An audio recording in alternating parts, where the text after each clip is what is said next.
गौतम बुद्ध की प्रेरक कहानी। तथागत यह भी कहते थे कि सबसे पहले व्यक्ति को खुद की पहचान करनी चाहिए।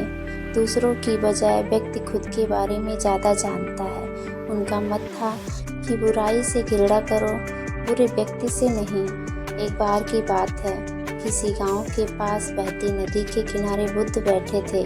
किनारे पर पत्थरों की भरमार थी, पर छोटी सी वह नदी अपनी तरल धारा के कारण आगे बढ़ती ही जा रही थी। बुद्ध ने विचार किया कि यह छोटी सी नदी अपनी तरलता के कारण कितनों की प्यास बुझाती है, लेकिन भारी भरकम पत्थर एक ही स्थान पर पड़े रहते हैं और दूसरों के मार्ग में बाधक बनते रहते हैं। इस घटना की सीख यह है कि दूसरों के रास्ते में रोड़े अटकाने वाले खुद कभी आगे नहीं बढ़ पाते, परंतु जो दूसरों को सद्भाव और स्नेह देता है वह स्वयं ही आगे बढ़ जाता है। बुद्ध ऐसे ही विचारों में मगन थे कि तभी उन्होंने ग्रामीणों की एक भीड़ को अपनी ओर आते देखा।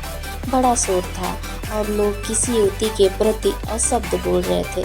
तथागत ने देखा कि लोग एक युवती को घसीट कर ला रहे थे और उसको गाली भी दे रहे थे।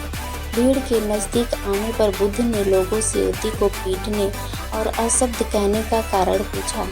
लोगों ने कहा कि यह स्त्री व्यभिचारी है और हमारे समाज का नियम है कि यदि व्यभिचारी स्त्री पकड़ी जाए तो उसे पत्थरों से कुचल कर मार डालना चाहिए।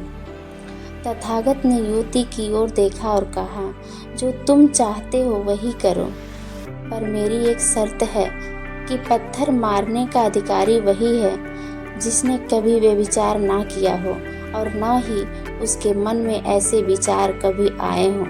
इतना कहकर तथागत शांत हो गए। चारों ओर मौन था।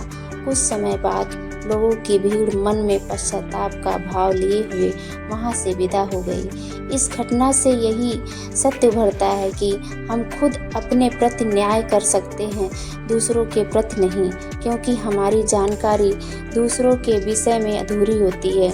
यदि हम किसी के प्रति न्याय करना चाहते हैं तो उसे ऐसा प्यार और स्नेह मिलना चाहिए कि खुद ही अपने दोषों को स्वीकार कर ले और उन्हें पुनः ना दोहराने का व्रत कर ले।